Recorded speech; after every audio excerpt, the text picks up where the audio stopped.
And before I hand it directly over, let me introduce those speakers who not mentioned so far. We start with Violeta Vojvodic Balaz. Balaz, is it correct?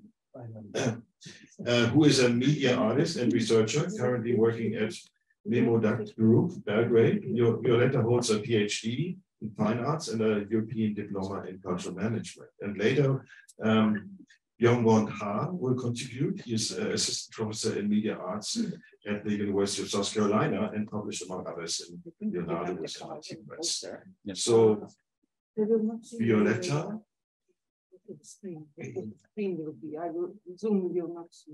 You can start. Okay. One. So this panel is about actually sustainability of these two strategic programs that you have seen, and it's organized by the partners. So you can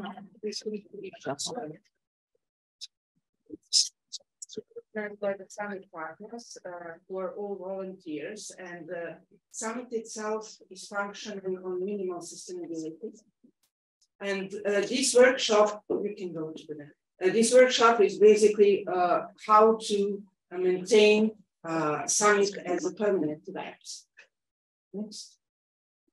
The first one was to define a mission. So our mission is to build a network of new media art organization, expert support and disseminate knowledge production, harmonize standards of interoperability, and promote innovative approaches to new media archiving. And it's basically lead us to goals which are mainly common to the most of the archivists which are here, and that is documentation, preservation, new media art heritage, developing new media art technologies, methodologies, and standards. That's the one that people were telling about standards or some guidelines that are expected from the big databases. And connecting to the new media art archives worldwide.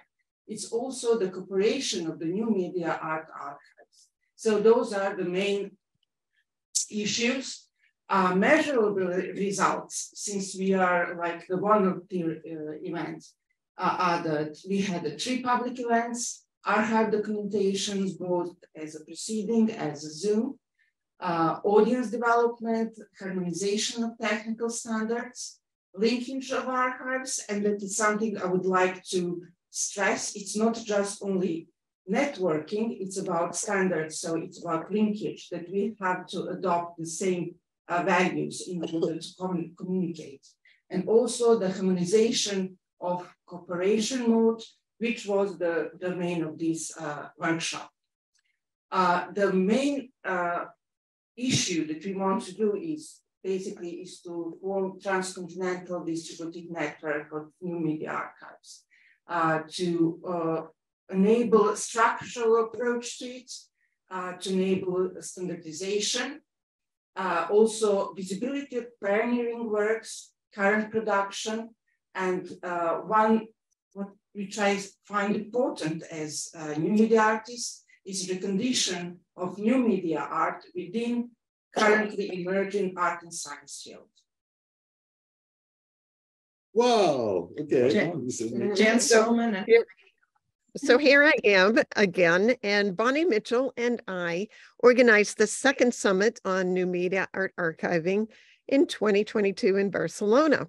So we have some takeaways from this. Here are some of the action items. We learned a lot by doing this. One thing that we really learned is that your most valuable asset will be that team of volunteers that you assembled to organize this summit. We were very fortunate. If the summit is associated with an ISEA symposium, then it's also important to have good communication and early between your team and the symposium organizers. You need to decide if it's going to be a hybrid event or in person only. And there's a lot of logistics to work out. You need to create a realistic timeline, but you also need to be flexible. Sometimes we found that a piece of information we needed wasn't available yet, or a juror might have needed a little bit more time. Next slide. Another observation I'd like to make is that it was very valuable to have a good submission management system. We used EasyChair, And that made it easier for the submitters to upload their materials, for the jurors to be able to review. It made it easier to have good communication with the submitters. Another thing I'd like to point out is that the communication with the accepted submitters, it's very important to get those permission forms and get them right. It's important to be able to get the non-anonymized papers, but also sometimes that involves some revisions and also to get it into the correct format for publication. Other kinds of things can be anticipated. The preliminary program, it's nice to know who are the in-person presenters, and if a person is remote, what is their time zone, so we can try to be kind to them at the time of day that they are presenting. And creating the final program, publishing it on the website, and also getting it ready for the archives. And then finally, how do you promote this? How do you get the word out? How do you call to your partners to be able to distribute this materials? And I'll turn it over now to Bonnie. It turned out we needed a lot of resources, and we depended on our partners. We were using the SIGGRAPH Google Workspace, which I have an infinite amount of space to store things. And Jan already mentioned the Easy Chair, which again was donated to us through their subscription through SIGGRAPH. And the venue turned out to be very important. This morning or yesterday morning, this room was really packed, but actually it turned out to be a very nice space for this summit. Probably one of the most challenging parts of this was what Philip was up to over here, is, you know, this whole technical aspect.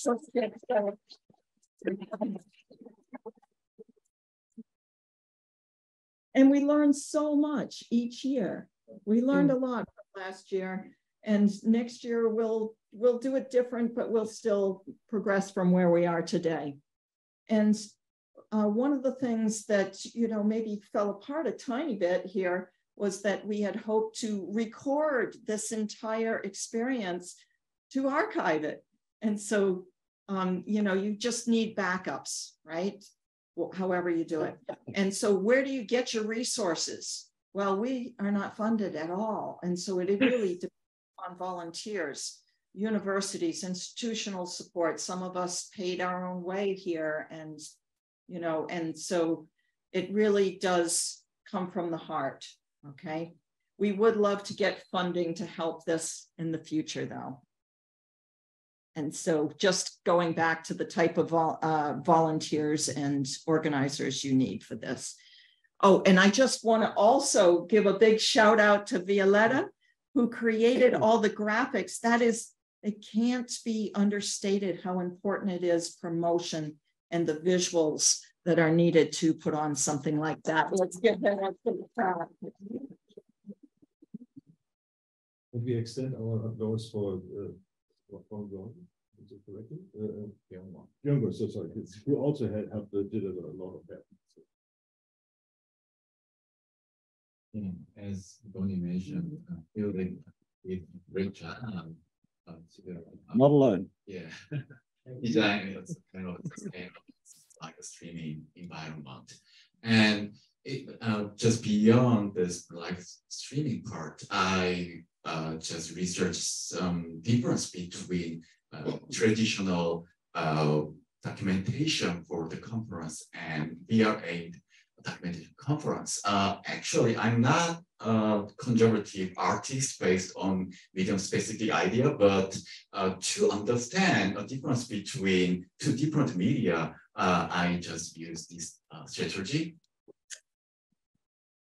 Yeah, at first, as just a step on the Philip, I figured out a lot about live streaming part, service part, and I really would like to just document this part, not to just give the next step, maybe including someone from the audience, right? And just not to just spend much time figuring out and set up the same thing again, right? So also at the same time, I am researching difference between just traditional one and new media archiving, and so I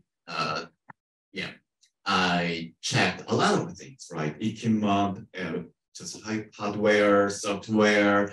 Each hardware has different, sometimes codec and different resolution and different settings, a lot of choices.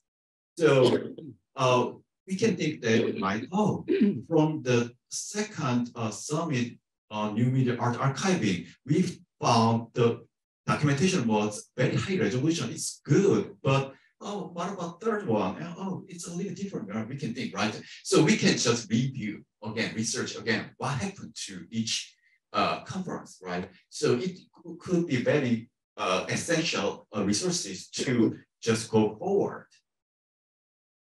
And especially as a pilot project, I simply documented VR-aided documentation for this conference. In the beginning of the conference this year, I simply documented a short time with, you can see this is 360 video camera, and this is ambisonic microphone, which consists of 4 different directional microphones. And the problem is just as compared to the traditional one, the VR-aided one has a lot of choices, much more. For example, ambisonic has 3 different codecs beyond just bit rate or sample rate. And also, what about 360 video camera, right? So there are a lot of options to export it. And also you can change resolutions, but oh yeah, yeah. Can you see? This is the editing environment from Premiere Pro, right? And can you see there are a lot of sound options to just design and ambisonic microphone, and also it's the video using Max MSP jitter. One is my previous in non-linear time as a spatial collage image. This project documents how users consume this lecture, right? Just because it's very isolated from the real environment, so we can focus on the lecture itself. It's good, right? So I do not just want to just ignore the traditional one, but as initial, right? Can you see the We got to go into that. yeah. So much you have to continue. There are some ways.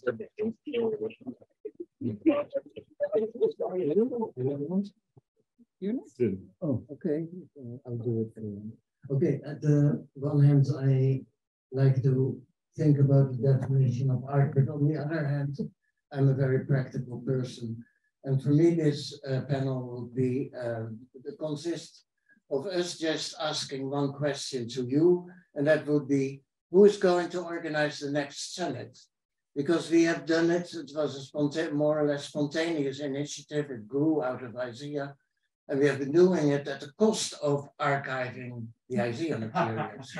I'm serious. So now we get to the SWOT analysis of what the situation is now at your left side, and what the situation might be in the future. And I have slides for each of those 4 fields, but I'll just use this one. The other ones have a bit more detail. But yeah, I need to sit there because I need to read them. So the strengths are that its subject is hot because all the electronic art likewise institutes and organizations are facing the same problem. That's why this room is fuller than the big rooms of the ISEA. We have finally, the original aim of ISEA was always to get the institutes in the field cooperate with each other. We finally see that materialize now after 40 years. We had, so far, we had the support of ISEA International, the coordinating organization of the ISEA Symposia. And we were, our proceedings were made part of the ISEA proceedings. So those are pro points. We have some strong weaknesses also, like no budget. We depend on volunteers at the current situation. We also depend on the ISEA Symposium to a degree. As long as we have no rotating host institute, we inquired to our partners, are you willing to host next year? And actually, we did receive a positive reply, but also ISEA, the ISEA board is thinking of integrating the summit in the symposium. So we are at a point that it can go both ways. We see for the future that there are positive points in the future, because as I just said, our partners might be potential summit hosts in the future, or these two exclude each other more or less, or we become an integrated part of the ISEA Symposium. That will be made more clear in the coming months. The possibility that we can connect to museums and universities is realistic. And maybe we can also get financing internationally, thanks to our cooperation. On the other side, there is a threat of loss of continuity, because as I said, it went so far at the cost of our archiving work, and we're not taking the lead anymore. We are willing to continue working on it, but other people have to take over in taking the lead in organizing the summit. Just a warning. We have so far no funding. Finding volunteers, we wanted student volunteers to help. This time we didn't have those. And there is always a threat that nobody wants to host a summit, although I think that will be not such a big threat. Okay, you can quickly go through the other slides, but I don't need to say much about those. Those give some more detail.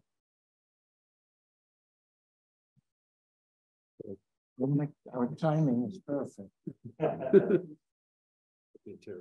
Okay, so I'll be next.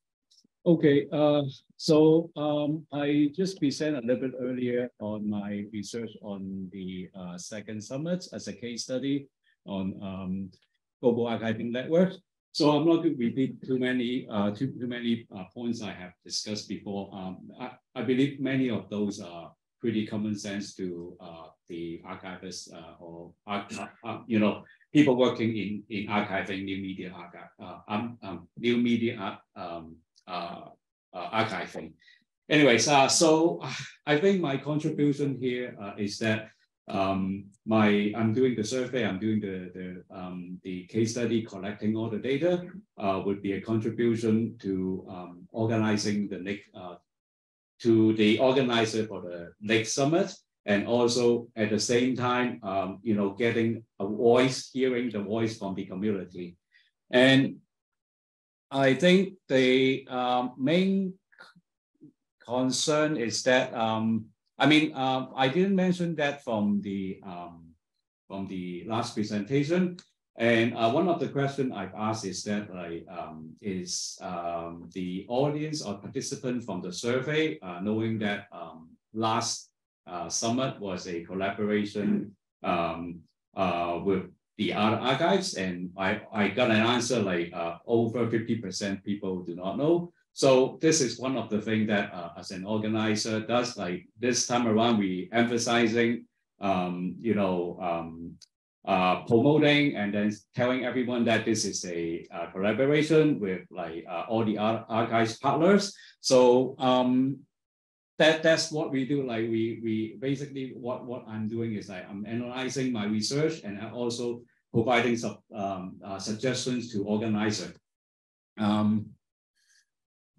Okay. And another main point I want to say is that because is that we really need to form a network task group taking care of like organizing the summits and any other good suggestions from the survey participant, like building an online forum and then sending out emails, communicating. So this is one of the big things we need to do.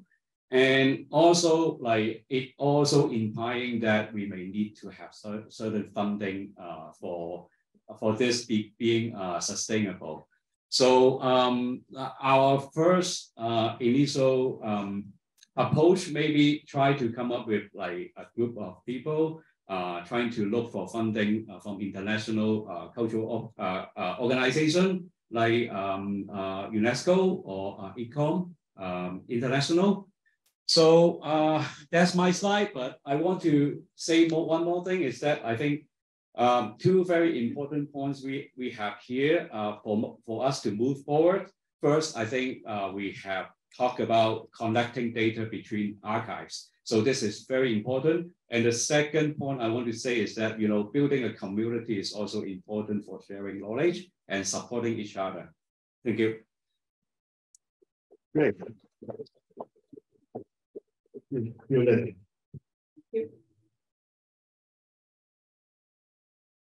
I will quickly just go to. So this is basically the result of our analysis. Our current initiative is quite complicated. I will go this quickly. Our current initiative has two outcomes. One is the summit, which is brownish copy, and another is connecting archive programs. And the main resource from which we pull is basically the community, the online community. So we, in order to perform, we basically do share resources in between, and we form the task forces. So we have like international program committee, media and design, streaming summit committee, corporate proposals. What we do have and what we do propose as some sort of sustainable model for the future is that we do have a lead task force organization who will, each year there will be another group of people who will organize the next summit, but also connecting with the previous one in order to share knowledge. And also the host organization, which we was also talking before, which in these two cases, in third cases, as this is one, was the ISEA. Another project is Connecting Archive project, about which you will have heard. And it's not only that you connect big hubs, it's that you connect small nodes as well. Can you go to the next slide? The vision is the networking and the linking strategy connected to the Vision 2030. We base on the values incorporated in the development or early communication networks, specifically best effort, autonomy, digitalization, and decentralization. And when we go to the second slide, it's basically what might be our final goal, that in 5 years and 10 years, when we do connect, we can actually form a network that might change the taxonomy. So that was the point, because our previous question was about artists. Artists were the one who were the first who were doing the archiving. As we could see in the case of Monica and Wolfgang with netspanning.org yesterday, they started in 1999. And digitally born means that we do enter data as artists. So it's not more like in paintings that somebody else is writing. We do enter data. So it's a lot of layers in which we could think about archiving. And basically, network is our community. And since the network is our community, we can change it for the best. I cannot believe it.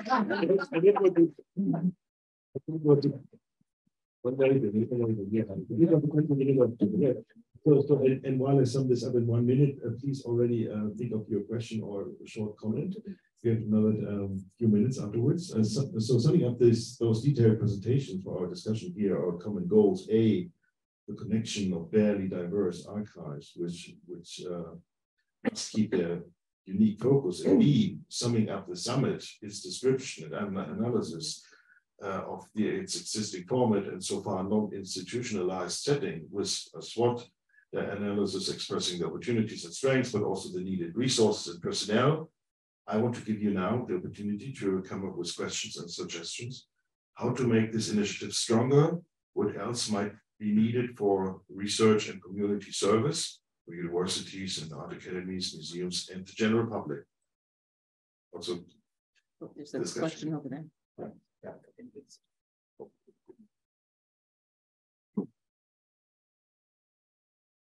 Oh. Hi, I can also imagine that it would be great to make some working groups. So define some topics where multiple people are working on. So the whole work is a bit spread, and these working groups can a bit more focus on particular topics. That would work for me. I would love to join one, or even love to lead one.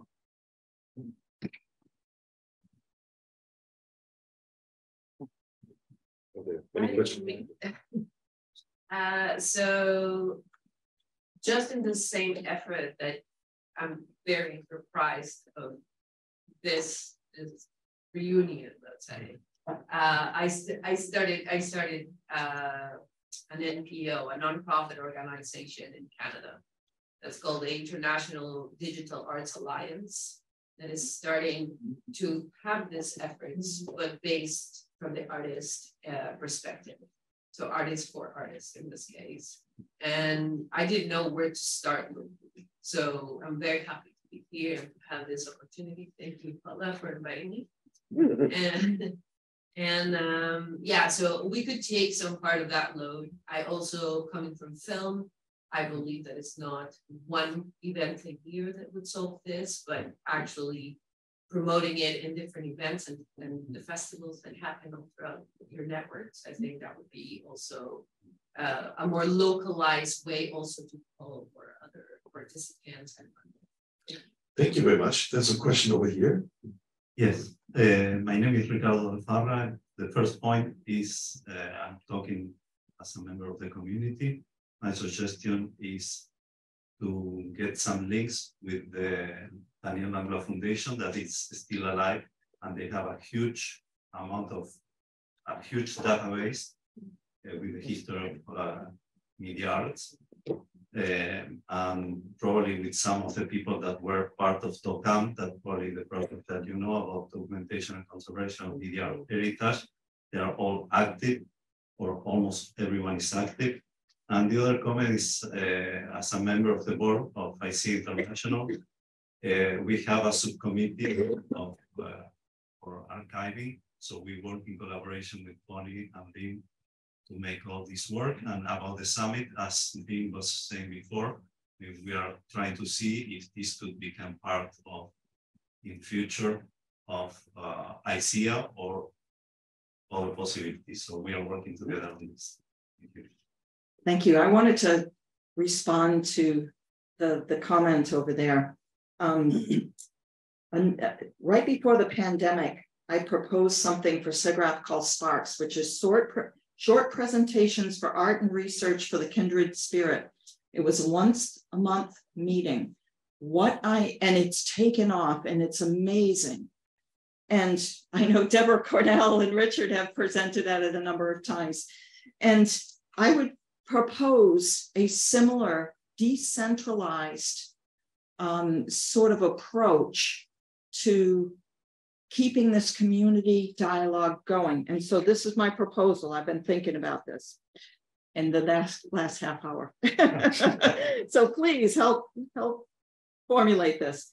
A once a month meeting where people would propose ideas for a conversation, not a presentation, okay? It might involve a little bit of, information sharing, but not this type of thing where you have this hierarchy of people up here talking and people are asking questions, but more of an open dialogue. But it would be directed, the dialogue would be directed by a different group of people. And I would encourage that group of people be at least 3 different diverse voices, different institutions. And they would take the lead in making that happen. But we would promote that. We would send the information through the ISEA listserv, through some of the social networks that you all are connected with. But we keep it going once a month. Maybe the topic won't relate to anything you're interested in, so you don't go. right? And maybe you go to all of them. Before I hand over to just what I think it's a great idea. Also, let me just mention that the virtual observatory, they now comprise of 22 countries in the continental, and they have also their working groups, and they meet twice a year, once in spring for a week, where they work on standards and where they work on the key interoperability and so on. And then one more time in fall, it's shorter, but just to mention how they do it. That's good, yeah. Yes, I think that's a good idea too. The summit is not enough, although I think a summit should be a main event. To get a connection to ISEA is, in my opinion, would be a very good idea. But as Ricardo said, we need to discuss this more. ISEA has a problem with telling the host organization the content of what they have to organize. You know, they get guidelines about the academic conference, need to have panels and posters, etc. And there needs to be an exhibition and a concert, etc. But not, it has to be about artificial intelligence. So telling them it has to be about archiving is a dilemma. So we need to talk about this more.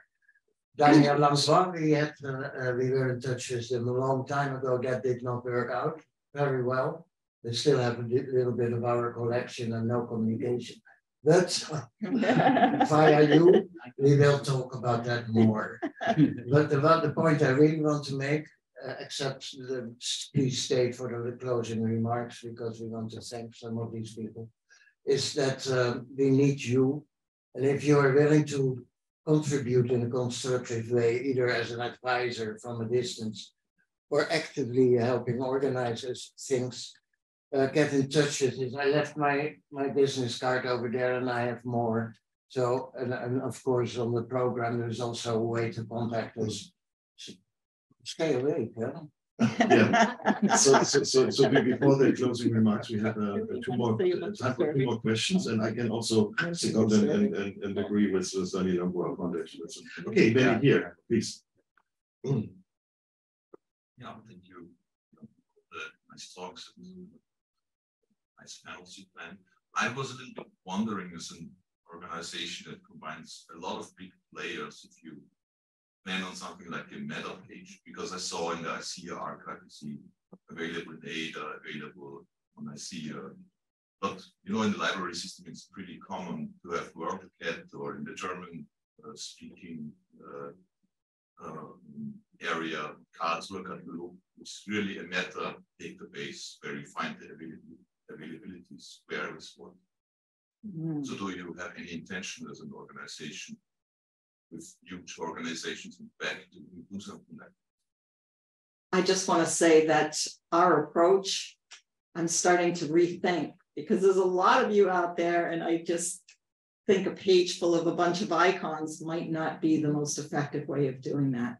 So I would like to look further into that. Before you leave, if you could give me more information, that would be good. Anybody? Yeah. Oh, we're here to learn from you, actually.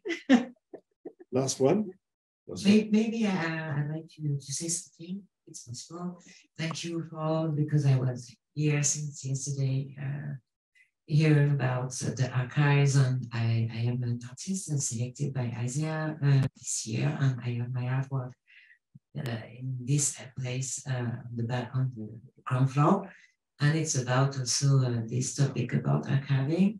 So it was very interesting for me, and it's a human archiving, and then in each URL you have the possibility of chatting inside and seeing little world. It can be interesting too. Artistic approach, archiving things. I think we should definitely work together, because there were a couple of technical things, and maybe it's on our end, but neither of our archives could be entered into your work. It was, the host service came up with some, firewall kind of things, and then ISEA, the new archive, it just wouldn't even accept it. You clicked enter and it just spun. So you know, but I think it's a wonderful idea, and I loved your piece, because I think there should be multiple entries into all of these archives, and one should be an artistic exploratory entry. And you created a beautiful piece. Thank you very much.